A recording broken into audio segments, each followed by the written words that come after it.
Muito bem, começamos mais um podcast Tribuna Ribeirão, ao lado de Eduardo Ferrari, mais uma entrevista. E antes do Eduardo, só falar para você seguir o nosso canal, curtir, compartilhar, ativar as notificações, dê essa força para o nosso podcast também nas redes sociais. Mais um podcast, Eduardo. Isso aí, Tribuna Ribeirão Jornal. Lá no YouTube. E hoje o nosso entrevistado é o Paulo Eduardo Stabile de Arruda, gerente regional do Sebrae. Paulo, obrigado pela sua presença, é um prazer tê-lo conosco, a gente falar um pouquinho da sua carreira, um pouco do Sebrae e de negócios de uma maneira geral. Que legal, eu que agradeço o convite, Fabiano, agradeço Eduardo. Bacana a gente falar para a sociedade como um todo, né, o papel do nosso Sebrae e esse trabalho tão bacana que vocês fazem aí na podcast Tribuna Ribeirão, levando informações para que as pessoas possam olhar para frente e ter esperança, seja no seu negócio, seja como futuro empreendedor, seja para o teu filho. Parabéns pelo trabalho de vocês. O trabalho pode ser meio sisudo, mas esse homem tem uma história, parece um artista. Você já viu como é que ele fala, né? Depois, no finalzinho, nós vamos falar um pouco desse lado dele aí. Como é que um torcedor do Grêmio São Carlense foi parar no Sebrae? Rapaz, torcia pro Grêmio São Carlense também ou não? Foi lá você fazer? acredita que eu fui num jogo do Grêmio São Carlense Sem uma que fosse vez? obrigatório. Não, cara, mas muito tempo atrás, o que isso é? Pelo menos há uns 45 anos atrás, que tinha o famoso Ditão. E ele, rapaz, num cruzamento, ele subiu na área, uma cabeça, uma careca, pof, aquele golaço, o pessoal do Grêmio todo feliz. Mas eu não sou torcedor de nenhum time, cara. Eu fui lá porque os amigos foram. E eu sou frustrado, porque meus filhos, minha mulher, minha filha, né? Eles são malucos por futebol, pelo São Paulo. E eu, até jogo do Brasil, tenho dificuldade de assistir. Me dá sono. Eu pus pro lado do Grêmio São Carlense para te falar que ele é natural de São Carlos, né? Como é que entrou, o Sebrae entrou na sua vida, Paulo? Então, rapaz, eu nasci em São Carlos, como você falou, natural de São Carlos. Acabei estudando, fazendo, na época, o primário, ginásio, colégio, tudo em São Carlos, escola pública. E acabei também entrando na escola pública, né, Escola de Engenharia de São Carlos, na USP. Fui fazer engenharia de produção. Então, até 23, 24 anos de idade, eu era são carlense puro e não saía de lá de dentro. Foi quando eu me formei e fui trabalhar na cidade de São Paulo. Aí eu deixei São Carlos, mas São Carlos parece que não saía do coração. Trabalhei 3 anos em São Carlos, foi quando um colega, um amigo meu, falou: meu, você não quer vir trabalhar no Sebrae? Aqui em São Carlos, ele falou, nós estamos abrindo uma unidade do Sebrae, isso há 33 anos atrás. Aí eu falei, pô, a única coisa que me atrapalhava um pouco mais na época, que eu já namorava há uns 6, 7 anos, agora vai ter que casar. Tô brincando, minha esposa, pelo amor de Deus. O útil ou agradável. E aí eu fui para São Carlos, o útil agradável, aí aconteceu o casamento mesmo. E isso aconteceu há 33 anos atrás. E de lá de São Carlos aí foi no Sebrae, Ribeirão Preto, região, São Paulo. Década de 80, né? Década de 80. O Sebrae é da década de 70, né? É, sim, o Sebrae é da década de 70. O Sebrae antigamente era o Sebrae com C, né? Que é o Centro das Empresas Brasileiras. Uhum. Aí privatizou, ficou o Serviço de Apoio à Micro e Pequena Empresa. Aí você trabalhou lá em São Carlos um tempo, mas depois você veio para Ribeirão. Depois de São Carlos, eu comecei no Sebrae em São Carlos a atender empresa. E antes de entrar no Sebrae, eu trabalhava numa empresa de consultoria chamada KPMG. E esse amigo que me convidou falou, você já trabalha com empresa de consultoria? Você conhece consultoria? Mas, a gente atendia grandes empresas e fazia uma partezinha do processo da consultoria, um levantamento de informação, né? Aí eu peguei e fui para São Carlos e falei, não, eu dou conta, eu vou conhecer o processo. Ele me convidou, entrei na consultoria do Sebrae e fui atender empresa. Ou futuro empresário. Normalmente quem chega no Sebrae, quem quer montar o seu negócio, assim já era.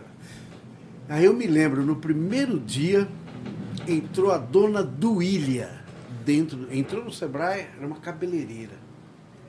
Ela entrou no Sebrae para buscar consultoria empresarial. Eu falei, putz, eu sou engenheiro. que eu vou falar pra essa dona mulher? Duília? E aí, velho, vai conversando. E parece que no processo de conversa, você ia entendendo a situação dela, ela queria aumentar faturamento, ela precisava estruturar melhor o negócio dela. E eu falei, não, eu vou... Empreendedora ela era. Empreendedora ela era. E ela falou, né? E eu falei, o que o cabeleireiro faz? Cuida do cabelo. Eu falei, dona Duília, é importante a senhora conhecer o seu cliente. Olha, coisa mais simples do mundo, né? Separa a pessoa física, conta de pessoa física da pessoa jurídica. Dona Duília, é importante a senhora entender seu cliente. Enquanto a senhora está cortando o cabelo, pergunta o aniversário dele, pergunta alguma peculiaridade, pergunta sobre o filho dele, como que é que está indo na escola. Torce, E a hora que time ele torce, que nem você começou. E na hora que ela vai embora, a senhora pega um papelzinho, que não tinha computador, não tinha nada, fichinha, escreve o nome do... E escreve lá, nasceu tal dia, o filho está ruim de matemática, e pega e escreve sobre aquela... E quando a cliente voltar, a senhora fala, e seu filho melhorou em matemática, isso aqui, no periri, e fui falando, né? E ela abriu o olho, foi ouvindo. Bom, por fim, acabou a nossa conversa de uns 40 minutos, que a dona Duília ela foi embora. Eu falei, velho, que vergonha que eu tive, eu não ensinei nada a essa mulher em consultoria, meu caro. Bom, você acredita que passou mais ou menos 1 mês, 2 meses. Olha, eu segui o que você falou, tá dando certo, as coisas começaram a melhorar, eu tô recebendo mais cliente, eu tô anotando tudo, isso, aquilo e aquilo. Mas eu tenho um outro problema, dona Duília. Qual o problema, dona Duília? Meu filho. Eu tô com um filho de 16 anos. Não quer saber de estudar, não quer saber de trabalhar. Eu não sei o que eu faço com FV. E agora? O que eu faço? Aí o psicólogo. Você sabe que no Sebrae, não, qualquer consultor tem muito de psicologia. Vocês sabem disso, vocês têm uma experiência muito grande. O que eu falei? Pô, a pessoa que trabalha com cabeleireiro precisa ter um shampoo, precisa ter um sabonete, precisa ter um corante de cabelo e tal. Dona Duília, por que a senhora, né, incentiva o seu filho a trabalhar junto com a senhora, abre junto? Se ela era empreendedora, eu falei, quem sabe o filho também que dá certo. E incentivei ela a parcerizar com o filho e abrir um comérciozinho junto com o serviço dela. Ah, foi embora. E nesses 2 meses primeiro, aí eu comecei a atender, falar, e aí a gente vai especializando e tal.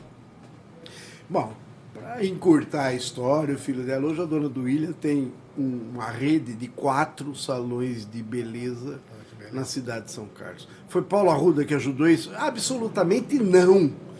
Foi dona Duília com o filho, com o comportamento empreendedor, com a oportunidade, com a vontade que ela Você passou a tinha. cortar o cabelo lá ou não? Não cortei. Além disso, eu não fiquei A dona crente Duília dela. não conseguiu convencer o cliente. Mas tem esse apoio que a pessoa se sente amparada, que eu acredito que seja muito importante Olha, em qualquer área, né? Fabiano, eu já vi casos de você chegar para o empresário e falar assim, olha, separa, você recebe dinheiro na sua empresa, separa o que é pessoa física, do que é pessoa jurídica. Tenta, você quer tirar quanto você precisa no mês, então tira isso como uma pessoa física, mas mantém. E isso ajudou a empresa a ficar mais competitiva, cara. Coisas muito simples, que às vezes, pra gente é muito simples, mas para aquela pessoa tem um grau, um valor tão grande para ela poder ajustar o negócio dela e que ela acaba dando certo. A impressão minha, a maioria dos empresários não são formados em administração de empresa. A maioria vem de outra área e mete a cara para fazer, não é? Que nem formação a grande tem, parte, Eduardo, né? Nem informação tem. Por isso que apanha. Inclusive, a gente divide muito o que é técnica e o que é comportamento. É claro que se você pega um empresário que tem técnica de gestão, técnica do negócio e o comportamento empreendedor, aí é mamão com açúcar, né? Mas às vezes você pega um cara que não tem a melhor técnica, ele não tem aquela gestão empresarial, mas ele tem o comportamento empreendedor, aqui ele pode até terceirizar, ele tem um sócio que vai ser técnico com ele, fazer os controles, as finanças, as precificações, contabilidade, e ele empreender o comportamento, dá certo. Agora, um cara de comportamento empreendedor, pegar outro de comportamento empreendedor, velho, um rouba a ideia do outro e vai embora. Então, técnica é muito bom ter, comportamento empreendedor é essencial. Se o empresário juntar, ele tiver os dois, muito bom. Se não tiver, parceiriza. Agora, se você é um cara técnico, você não tem aquele comportamento empreendedor, a porta para fora, particular, negociar, né? Se você for procurar um cara empreendedor para parceirizar com você, cuidado, porque esse cara vai pegar a sua ideia, perder, né? Vai. O Paulo, que atendeu a dona do Ilha, evidentemente, né, alavancou como a dona do Ilha, né? Nesse processo, assim, a gente consegue, né, a dona do Ilha hoje teria outras dores, né? Vocês conseguem no Sebrae ter um perfil assim geral dos problemas que os empresários enfrentam? Assim? Tem as dores comuns deles? Tem. As dores mais comuns, falando numa lente bem ampliada, às vezes as pessoas vão empreender e tem dois caminhos. Você está empreendendo por uma oportunidade que você identificou ou por uma necessidade que aconteceu? Falta de opção. Ou falta de opção. Então, vamos dar as faltas de opções. O cara fica desempregado. Putz, eu estou com mais de 50 anos, não vou conseguir emprego, preciso montar um negócio, e monta, e ele nem estudou aquilo, nem sabe o que está fazendo. Ouviu dizer que vende o carro, vende carro, muitas vezes casa, investe, às vezes o fundo de garantia, o recurso que ele recebeu. Entra no banco, aí pior. Se entrar no banco, então, com taxas de juros, que é coisa de maluco. Aquela pessoa que abre um negócio por necessidade e não planejou, não estruturou, não estudou, não identificou o que tem a ver com ele. São várias variáveis que o empresário tem que tomar um certo cuidado, uma certa análise. Às vezes, vocês que são empresários, poxa, se você tem um prédio para alugar, e aqui é face e sombra, e aqui outro prédio, que é face e sol, e é um restaurante, na hora do almoço, tá batendo aquele sol, aluga na face e sombra, porque a pessoa caminha na sua calçada. Então, são alguns detalhes que é importante aquela pessoa que vai abrir, seja por oportunidade ou por necessidade, ela faça um bom planejamento do negócio. Essa é a principal dor. E hoje muita gente abre por falta de opção, por desemprego. Então não tem planejamento? Sem planejamento.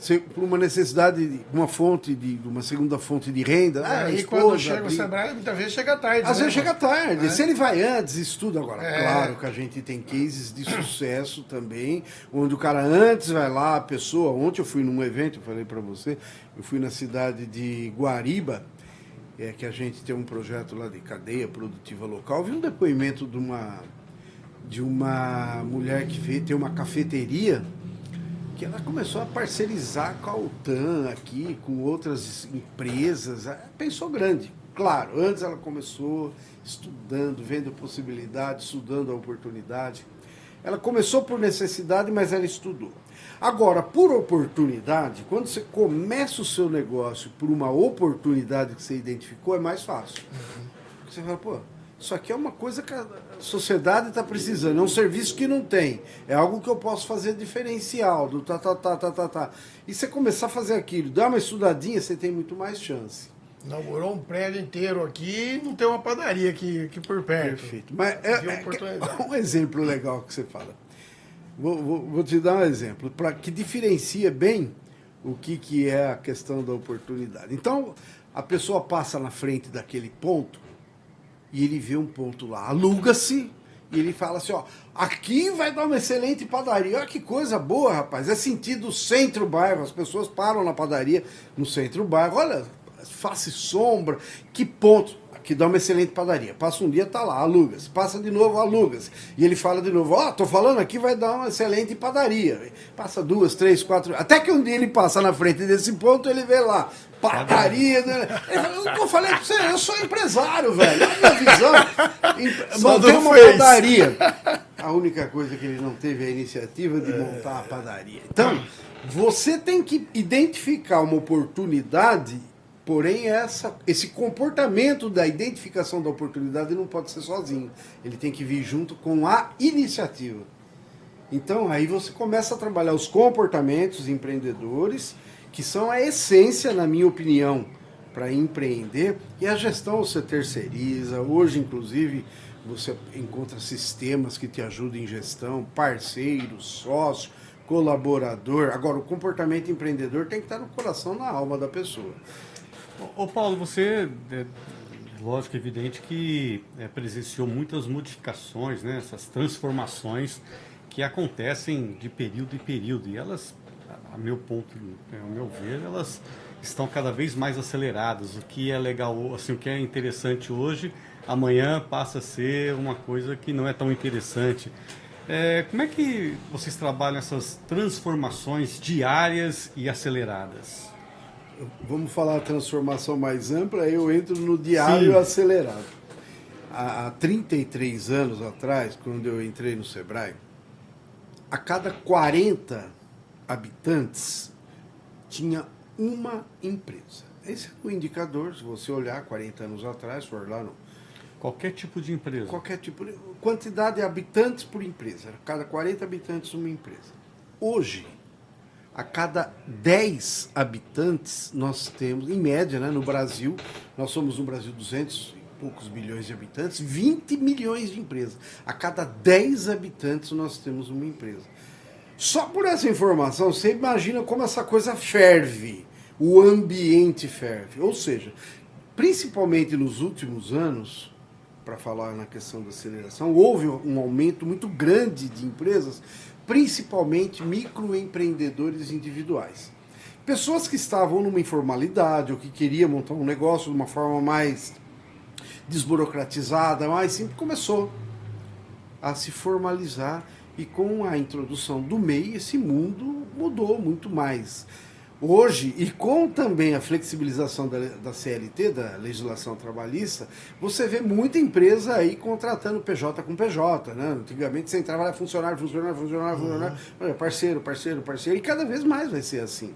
E aí está aumentando muito o número de empresas. A gente acha que vai chegar num momento de a cada 5 habitantes, o cara vai ter o seu CNPJ. Hoje todo mundo tem o seu CPF, né, seu RG e tal, mas muita gente vai ter. O MEI é um dos maiores programas de cidadania empresarial. E está muito mais fácil abrir. E está muito mais fácil. Hoje. A gente abre em casa em poucos minutos, né? Se você entrar no portal do empreendedor, em poucos minutos você está com o seu CNPJ. As dúvidas essa são, era uma são coisa até que eu ia te perguntar. Né? O cidadão não quer mais o emprego formal. O sindicato critica a pejotização. Número de MEI cada vez maior, como você está falando. Como é que é o papel do Sebrae dentro desse cenário hoje em que o cidadão está se transformando em empresa, que é no caso que é o MEI? O trabalho do Sebrae dobrou, mudou? Como é que ficou? Ou tem que ampliar? A gente seguiu esse caminho, Fabiano, a gente ampliou. O Sebrae, ele tem aproximadamente, no estado de São Paulo, aproximadamente 1.000 colaboradores, 1.000 funcionários em 33 escritórios. Com a mesma estrutura que o Sebrae tinha, ele não ia conseguir trabalhar com a cada 40 habitantes uma empresa, agora a cada 10 habitantes uma empresa. O que nós tivemos aí nos últimos 5 anos? O que a gente chama das unidades do Sebrae aqui. Por exemplo, nós somos na nossa região de Ribeirão Preto 27 municípios. Quando eu estava no Sebrae, nenhum desses municípios tinha orientação do Sebrae presencial, não tinha nada. Não existia Sebrae nesses municípios. Hoje, cada um desses municípios, em parceria com prefeitura, com associações comerciais, a gente tem lá na unidade um atendimento presencial do Sebrae aqui, 2 pessoas que fazem isso. Então, nós temos em cada um desses municípios uma unidade que é esse móvel do Sebrae, tecnologia do Sebrae, rede do Sebrae. O funcionário, sim, ele é colocado pela prefeitura ou pelo parceiro, porém a unidade do Sebrae está lá. E o que aconteceu? Essas unidades do Sebrae aqui, elas passam a atender, fazer os atendimentos mais básicos que hoje o MEI do microempreendedor individual. Começou a abrir em todas as cidades e aí a oportunidade veio. Nós temos hoje na cidade de Ribeirão Preto, aqui em Ribeirão Preto, não tem só o Sebrae, nós temos na Associação Comercial e Industrial de Ribeirão Preto uma unidade do Sebrae aqui. No Sindicato do Comércio Varejista de Ribeirão Preto, nós temos mais uma unidade do Sebrae aqui. Na Caterp, da Prefeitura Municipal de Ribeirão Preto, nós temos uma unidade do Sebrae aqui. Estamos em negociação com a Prefeitura para também, talvez no poupa tempo, junto com o trabalho que eles fazem, ela também tem uma unidade do Sebrae aqui. E essas unidades do Sebrae aqui, elas atendem, fazem esse atendimento que a gente chama mais simples, mais básico, para a gente poder receber um atendimento um pouco mais complexo. E hoje, se nós temos 1.000 colaboradores, essas unidades do Sebrae aqui, hoje tem 1.200 colaboradores. Então dobrou. Foi dessa forma que a gente conseguiu dar o passo para expandir o atendimento também. Ainda nessa linha, há 33 anos, nesse período, você identificava algum tipo de resistência por parte do outro lado de procurar o Sebrae? Isso eu estou falando porque é bem sem achismo de presenciar. Não vou na prefeitura, não vou. Um pouco de medo, um pouco de vergonha, um pouco de falta de informação em procurar apoio em órgãos que possam ajudar, né? Você sentiu algum tipo de resistência, um pouco assim de medo das pessoas procurarem o Sebrae e isso de alguma maneira mudou? Sentia, a gente sentia assim, uma resistência. Tinha gente que até achava que a gente é um órgão fiscalizador. Fala, não emito nota, se eu for lá no Sebrae, vai começar a me cobrar quanto, eu não vou pagar nada. Não é isso. Eu não estou emitindo nota, se eu for lá no Sebrae, eu vou ter que emitir. Eu falava assim, claro. Falar pro meu tio, tio, vai lá no Sebrae, você tá louco? Era mais ou menos isso. É porque o cara achava que a partir dali o Sebrae já ia contar para todo mundo, tem um empresário aqui, você deixava de emitir uma notinha. Então, assim, não era. O achismo meu tá. Não, tá próximo. O Sebrae, sempre aqui em Ribeirão Preto, ele foi perto do Ribeirão Shopping. Eu perguntava, vai no Sebrae, onde é o Sebrae? Ela perto do Ribeirão Shopping, não vou. O cara do bairro falava, não vou. Aquilo não é pra mim, é muito sofisticado, não sei o que lá, é empresa de consultoria, não vai me atender. E não é isso, né? Realmente houve, por vários e vários motivos, vários fatores, muitas resistências. E aí, claro, as pessoas que têm resistências têm o maior índice de mortalidade das empresas que elas abrem. Mas tem sempre aqueles que vão, tem os 5% que está sempre lá buscando informação, tem gente que vai até com muita frequência. O que aconteceu foi que, depois da pandemia, aí já não é a resistência o medo, o receio de procurar o Sebrae, mas depois da pandemia, e com o aumento... Então, recente. Agora, bem recente. É recente, é uma história recente. 4, 5 anos. A gente, agora com inteligência artificial, com as pessoas... Parece que as pessoas não querem. E isso está na área da educação. E o Sebrae, ele não é uma empresa de curso, mas ele também trabalha a educação para poder ajudar nos projetos de desenvolvimento. Mas a gente conversa com a universidade, conversa com a associação comercial, conversa com o sindicato, conversa com quem quer realizar cursos. Hoje, você faz eventos hoje, você dá um coffee break bom de abertura, traz um palestrante. Hoje a gente chama no show. De cada 100 pessoas que se inscrevem, 50 nem vão. Tem gratuitos. Tem cursos do Sebrae que a gente abre, né, para falar sobre gestão financeira, que precisa ter no mínimo 20 vagas, e a gente divulga, coloca, acabam se inscrevendo 25, vão 10. Ou 5. As pessoas... Aí eu pergunto assim, mas como que essas pessoas estão buscando informação? Meu velho, hoje ficou tão simples, mas tão simples, você, pós-pandemia e com essa intensificação do uso de um atendimento remoto, de você buscar as informações na internet, o famoso São Google, que não é mais São Google, agora é São ChatGPT, São Gemini, que você... Eu posso confessar? Mas não é confiável. Nem sempre é confiável. Nem sempre é confiável. Eu já ouvi o ditado uma vez que o autodidata é o burro 2 vezes, né? Porque ele gasta tempo para aprender. Não, assim, a percepção. Até entendo que não tem outro caminho, a inteligência artificial está aí. No começo, muitas pessoas resistiam à pesquisa do Google. E o Google também apresentava cada absurdo, né? Então, e as pessoas foram aprendendo a trabalhar. A inteligência artificial está aí. Mas quando você tem entidades ou instituições que você pode confiar, como é que apresentar isso lá na ponta? Quando eu falei também do atendimento remoto. Hoje, por exemplo, se você quer ter um atendimento do Sebrae, que foi também a forma de como nós expandimos nosso atendimento, você pode fazer pelo 0800, você pode fazer pela internet, pelo consultor remoto, consultor à distância. A gente, antes da pandemia, nem consultoria tinha à distância. Hoje você tem consultoria à distância. E é a mesma instituição e consultores, né? Extremamente confiáveis. Eles preferem até. E funciona. Funciona. Você tem sim uma grande quantidade de público que vai, né, e buscam informações, e aí eles tentam pegar uma matéria aliás, uma tese de um mestrado que te dá mais confiabilidade, sites que te dão mais confiabilidade, cheque em 2, 3 lugares, né? Existem hoje formas de você checar a informação através da internet. Eu não gosto. Até porque acho que por ser mais velho e tal. Perde o network, perde o contato. Eu gosto de relacionamento, até porque gosto de falar, gosto disso, olho no olho e tal. Eu gosto. Se eu tenho um contador, eu prefiro ter um contador pessoal, ir lá conversar, sentir, ouvir. Banco. Não adianta. Meus filhos é Nubank, não sei o que lá, que nem vê. Mas onde é esse banco? Não sei. Eu não. Eu tenho conta na cooperativa, eu vou lá e falo, porque o meu gestor é meu consultor também. Eu quero olho no olho. E quando eu preciso, ele vai lá me atender, ou quando eu posso, eu vou lá na gente. Então, eu ainda... Quando sumiu o dinheiro da conta, cadê meu dinheiro? Você vai na fintech para você ver que duro que é. Aconteceu comigo essa semana, rapaz. Não é fácil, eu sei. Até você conversar com o Chavo, cadê o dinheiro que estava aqui e não está ali? Ué, sumiu. Se você vai no seu GM, não, cadê o GM?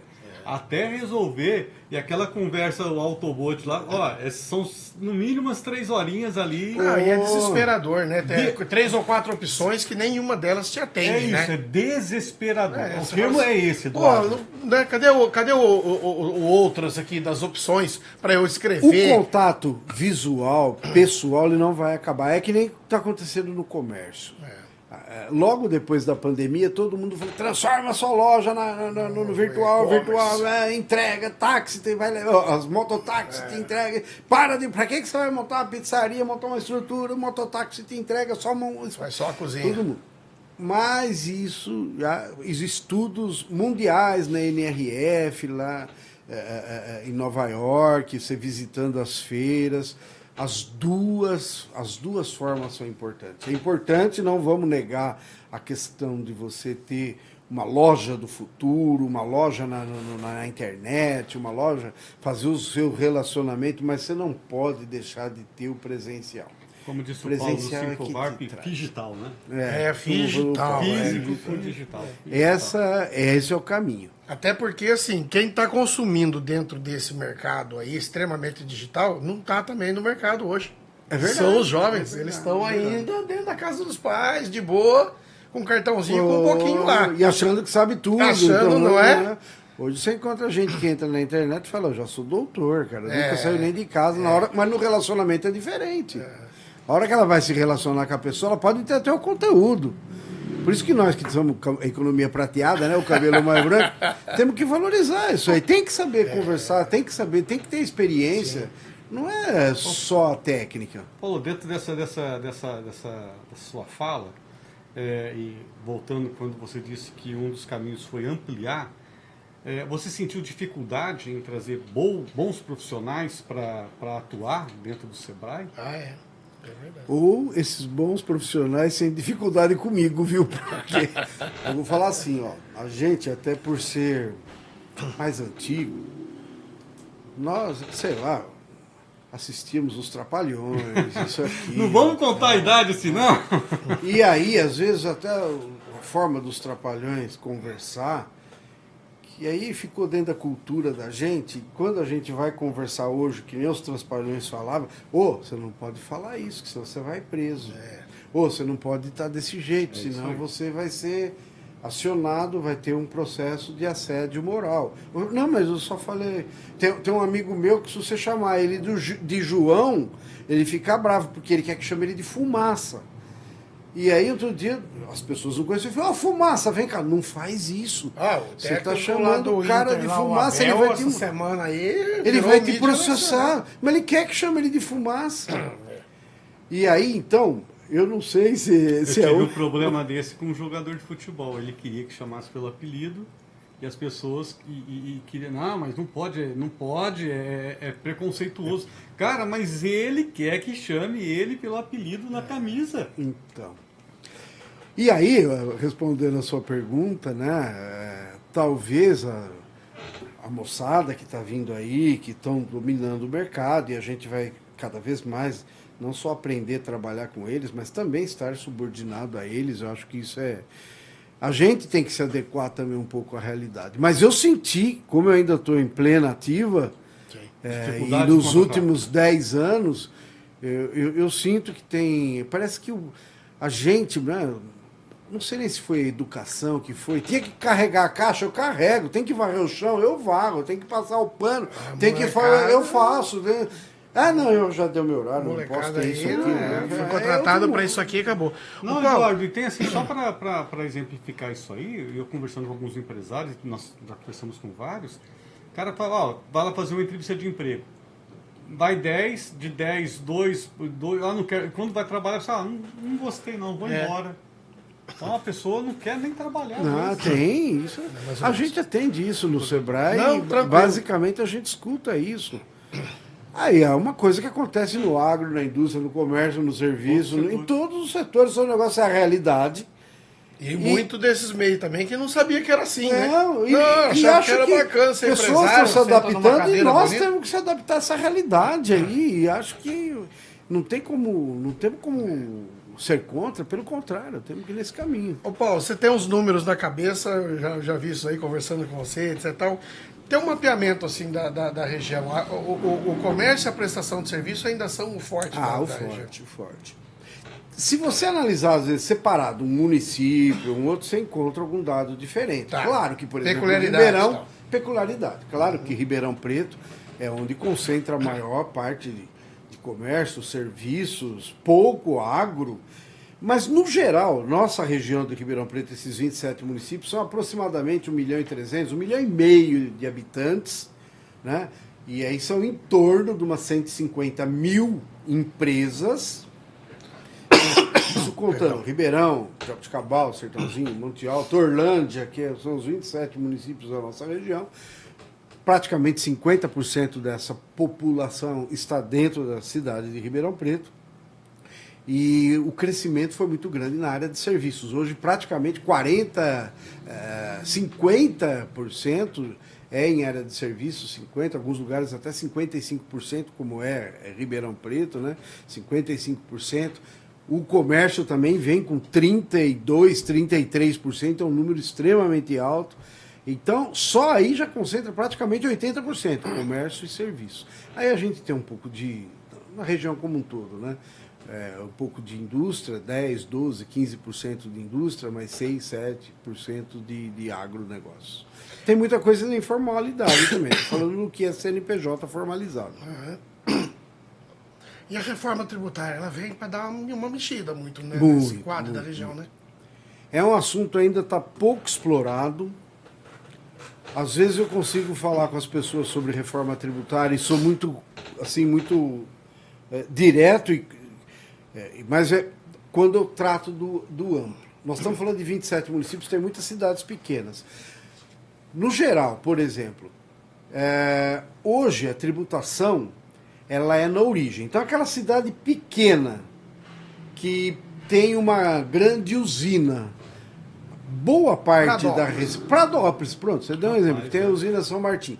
Grande parte da concentração da receita municipal vem da usina São Martim.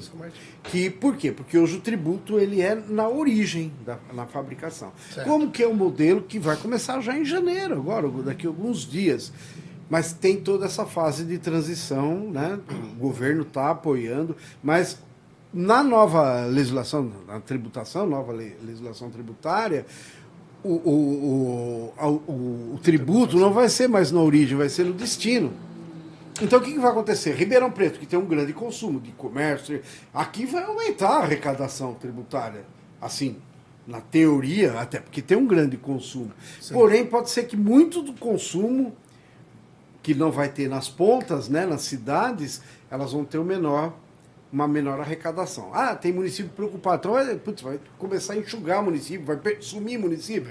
Não, porque Ribeirão Preto, ele não pode pensar ele sozinho. Ribeirão Preto, ele vive da região. É importantíssimo os municípios da região de Ribeirão Preto estarem fortalecidos para Ribeirão estar fortalecido. E um dos caminhos, sem dúvida nenhuma, é a questão do turismo. Nós temos muita atratividade, o turismo religioso, o turismo de cultural, o turismo de aventura. Tem muita coisa na cidade que a gente pode e deve levar a população até aquele município para gerar receita naquele local. Então, o Sebrae hoje tem uma grande preocupação. Hoje o Sebrae deixou de ser uma empresa que dava muita consultoria e treinamento para ser um grande agente de desenvolvimento. Eu estou chegando agora, cheguei, te contei hoje no período da tarde, estava numa reunião lá em Monte Alto e um dos assuntos foi isso. Tem um puta potencial turístico. Potencial turístico enorme. Como é que levamos nessa linha? Agora, assim, sendo um pouco mais prático, como é que o Sebrae pode estimular, né, essa questão do turismo?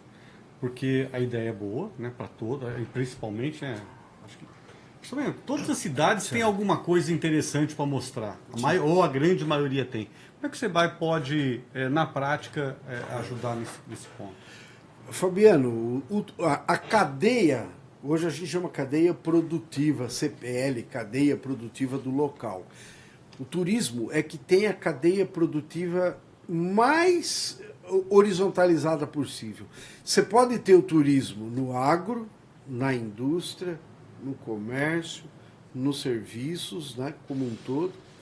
Então, por exemplo, Ribeirão Preto é forte na cerveja artesanal. Pô, você tem a oportunidade de visitar uma cervejaria artesanal. Vamos falar no agro, visitar uma plantação de lúpulo, como é que funciona o lúpulo. Você pode ir numa indústria de cerveja visitar e usar a cerveja do comércio de Ribeirão, os serviços relacionados à cerveja, as lojas relacionadas à cerveja, e você monta um projeto em cima de uma cadeia produtiva voltada para aquela vocação local.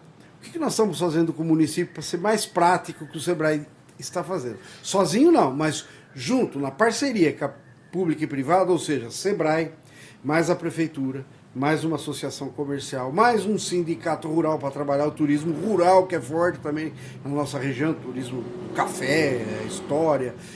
A gente se junta, monta um grupo de pessoas para fazer planejamento, apoiado pelo secretário de Desenvolvimento, pelo secretário de Turismo, pelo secretário da Cultura. A gente monta um grupo, chama empresas, vem empresas do agro, da indústria, do comércio, do serviço e fala, vamos começar a implementar projetos que vão estar sendo atendidos com essa sua vocação.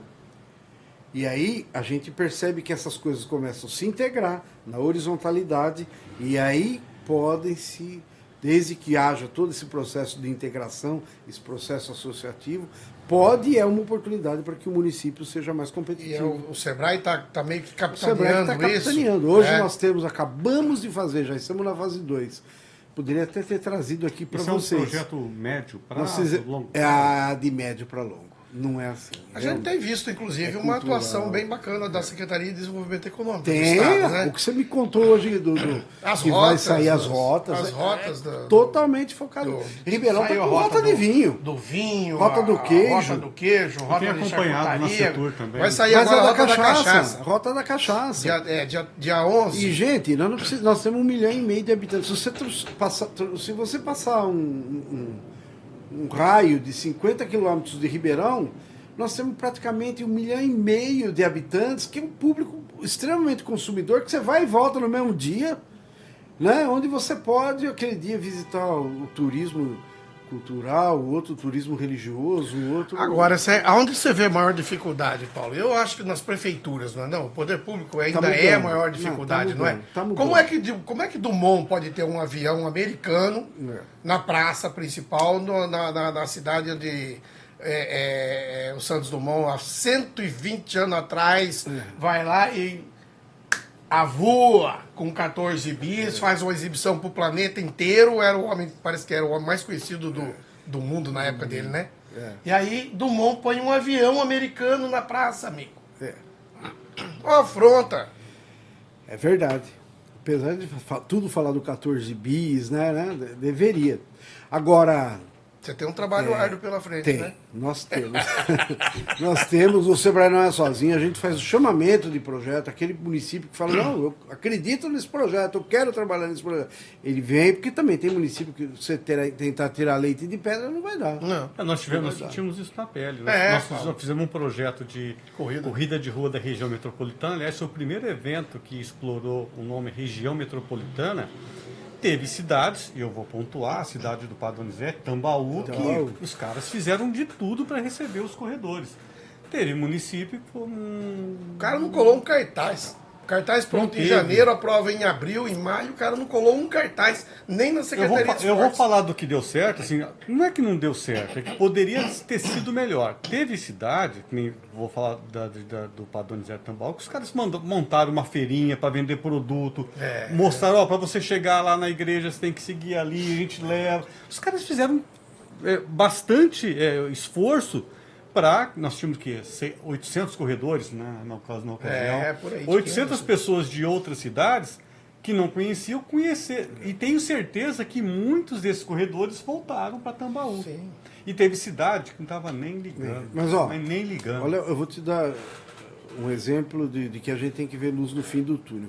Amanhã, nós estamos indo para Votuporanga, nós vamos se encontrar em frente ao Sesc, está indo o Sesc, está indo o Senac, está indo o Sebrae, está indo a Secretaria da Cultura, está indo o município de São Simão, está indo o município... tem meia dúzia de municípios que a gente está indo até Votuporanga, que lá eles montaram um consórcio de municípios, e esse consórcio, eles estão participando de eventos e vendendo nas feiras, nas regiões, junto às agências de viagem, vendendo as oportunidades que eles têm do turismo. Então nós estamos indo conhecer um consórcio de municípios, ou seja, uma associação de municípios que se uniram e falaram, velho, agora, com reforma tributária vindo e tirando da origem,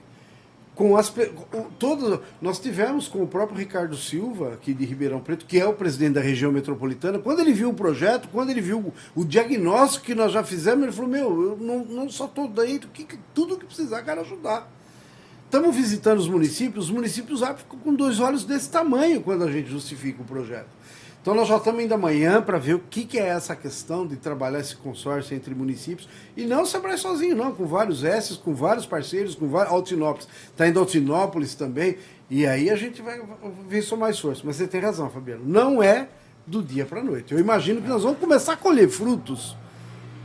Poucos frutos começam a colher em 1, 2 anos, mas os verdadeiros frutos mesmo, para mim, é 5, 10 anos um projeto desse. O papo, quando é bom, rende, viu, Eduardo? eu vou fazer aqui a minha derradeira e vou deixar para o Eduardo fazer a última. Além do turismo, né, quais são as outras oportunidades, né? Que o Sebrae está vislumbrando, os outros projetos? A gente tem que tratar médio e longo prazo, não adianta ser imediatista, mas médio e longo prazo. O turismo foi muito bem explorado e foi bem bacana. Tem alguma outra coisa que a gente poderia destacar, Paulo? O artesanato, ele entra muito na linha do turismo, né? Senão vai ficar também... O que eu vejo uma bela oportunidade, que também é a cadeia produtiva, essa cadeia produtiva ela é muito forte, é a cadeia produtiva de alimentos, que você consegue integrar o produtor rural com mini mercados, com o restaurante, fazer negócios entre eles e manter o dinheiro aqui, trazer gente de fora, integrar, e aí você consegue fazer o alimentos com o turismo. Eu vejo que essas duas cadeias são muito fortes. Claro que muitas cadeias hoje, né, as pessoas podem adquirir na internet, ele pega a informação. Agora, alimento, meu velho, você não vai conseguir tomar uma água tão gostosa que você colocou aqui na internet. Aqui eu tomo uma água geladinha. Cerveja artesanal. A cachaça. Se você quiser saber o que é um queijo artesanal, Exato. Se você quiser saber o que é uma cerveja artesanal, entra na internet. Agora, você quer provar, comer... e vivenciar, experimentar aquilo lá, só estando em loco. E a gastronomia está em alta, né? Totalmente, Quer dizer, sem todo dúvida. mundo que está cadeia de alimentos com cadeia dentro de tudo. dessa cadeia, está se especializando. Perfeito. E cada vez mais a gente vê ó, esse queijo aqui ganhou a medalha lá não sei aonde, você sabe. Olha, Cara, antigamente não tava nem aí. Vamos lá comer uma coxinha lá em Bueno de Pitada, que agora pitada pode comer aqui para em Ribeirão. pitada para finalizar a nossa conversa. Vocês puxaram uma das palavras mais importantes. Vou falar isso até olhando aqui, ó. Senhores, o que vocês falaram é tão importante que é a essência da essência, que é um dos comportamentos empreendedores. Você falou na questão de gastronomia, né, Bueno de Andrade. É criatividade. Não dá para fazer o mais do mesmo. Isso é o verdadeiro segredo para o empresário. Crie, inove. Gastronomia, festival gastronômico é isso. O queijo, que você vai experimentar queijo de diversas formas, é isso. Gastronomia nada mais é do que criatividade. Turismo nada mais é do que criatividade. Você vai fazer um turismo rural. Aquele moleque que nunca foi num sítio, mãe, eu quero ver a galinha botar ovo. Chegou aquele dia, a galinha não botou o ovo. Você tem que falar, e agora? Pega um ovo da sua cozinha, põe embaixo da galinha, fala, filho, vem aqui, tira a galinha, vê o ovo lá. Mas tem que fazer a pessoa experimentar. E a criatividade é a essência do processo empreendedor. Você lembrou dos Trapalhões aqui, quem de nós não assistiu, né? Só esses meninos aí que não assistiram, vocês não viram nada. Nem o Dedé no circo do dia, eles não foram ver. Ó... Eu fui esses dias para Itu. E aí, cara, fui lá na praça para ver o orelhão, a cadeira, ou não sei o quê. Da hora eu lembrei dos Trapalhões, que era quem mais fazia referência nas coisas de Itu. Você vê, o que os caras fizeram, meu amigo? Tiveram uma ideia. Alguém lá falou, isso aqui é grande, isso aqui é de Itu. E alguém falou, opa... É isso aí. Vamos seguir nessa linha que vai dar muito certo. E quem que não tomava na cidade sorvete de Itu, lembra? Tá desse tamanho. Sorvete a coxinha, de Itu. A coxinha desse tamanho assim, então pesa 1 quilo a coxinha de Itu. E tem muita criatividade para ser feita. Paulo, o nosso tempo tá bem em cima mesmo, mas eu queria explorar um pouquinho aí, porque a gente sabe que atrás de todo assessor, todo que ajuda do empreendedorismo, né? Tem o seu lado pessoal, né? E você tem um projeto muito bacana, que eu já vi também pela internet, etc. Aliás, você faz uma mescla danada lá, o cara bota a gente para pular de paraquedas e pedir uma música lá, e falar da música, etc. E ele é compositor também e tal, mas esse projeto teu da música, da história da música, né? Músicas e suas histórias. Músicas e suas histórias. Como é que nasceu e da onde Cara, é o teu hobby. Eu sempre fui apaixonado por música, por história, por cinema, lia, assistia. E na pandemia eu criei esse canal, Músicas e Suas Histórias. Eu vou contar a história, por exemplo, né? Naquela mesa. Por que o Sérgio Bittencourt escreveu para o pai dele, Jacó do Bandolim, aquela... Ninguém sabe, às vezes, das letras da música. E quando o cara vê aquela letra, fala, eu preciso ver meu pai de forma diferente. Então, hoje eu tenho esse canal, Músicas e Suas Histórias, que é um hobby, mas, na verdade, também é uma oportunidade de uma segunda profissão. Cara, nós vamos viver, eu estou com 60, 65 anos, vou fazer daqui 2 anos, está na hora de aposentar, deixar outros estar vindo por aí. O que eu vou fazer? Eu não posso. Até 85 eu quero produzir. E eu estou pensando... deixar um legado, né? Um canal. Hoje no canal tem mais de 350 músicas, histórias das músicas. Eu vou colocar uma agora da Boas Festas. Já ouviu falar do Assis Valente? Eu pensei que todo mundo fosse filho de papai. É uma música que você chora, né? Você vê a história dessa canção. Então, nós não podemos, e além do que, valorizar a brasilidade, né? A música popular brasileira. E onde é que a gente pode acompanhar? No YouTube, tem todas as redes sociais, mas no YouTube chama Músicas e Suas Histórias. E muito bacana isso, né, Paulo? Porque, na verdade, assim, se você colocar uma letra de uma música ou o nome de uma música no YouTube, de quem é essa letra, vai aparecer 40 compositores para aquilo. É verdade. Então, quando você faz um trabalho sério desse de pesquisa, etc e tal, é difícil ter referência pelas coisas. Sabe aonde que a gente, jornalista, acaba tendo referência? No ECAD. No ECAD. Porque se você botar no YouTube, no Google, de quem é a tal letra... E eu que faço muito disso, eu dou plena razão pra você, cara. Só que eu preciso procurar em 3, 4, 5 lugares até identificar. Aí você vai porque você faz. Porque senão... E dá um papo legal depois, a gente pode até marcar para uma outra oportunidade, esse outro lado do Velho, Paulo, porque é muito bacana. Eu me comprometo vir um dia aqui com o violão. Plágio, né, Paulo? Contar meia dúzia de música pra vocês, as histórias, vocês vão ficar... os ouvintes, tudo mais. Tem muita É muita curiosidade. história legal. Vamos, já está combinado já. O dia que você quiser. Já tá combinado. Aí então você contou. Ô, Paulo, vou fazer aqui uma confidência. Quando o Eduardo mandou para mim hoje pela manhã, foi o Eduardo, aliás, ontem, né? Ó, quem são os nossos entrevistados? Pô, vai ser o Paulo Arruda do Seba. Falei, pô, vai ser um assunto muito técnico, né? Deixa eu me segurar aqui. Rapaz, eu tive um preconceito em relação ao tema, né? Muito legal a espontaneidade, o seu jeito de comunicar, o seu jeito de falar. E, assim, no Sebrae, se deu certo durante 33 anos, né?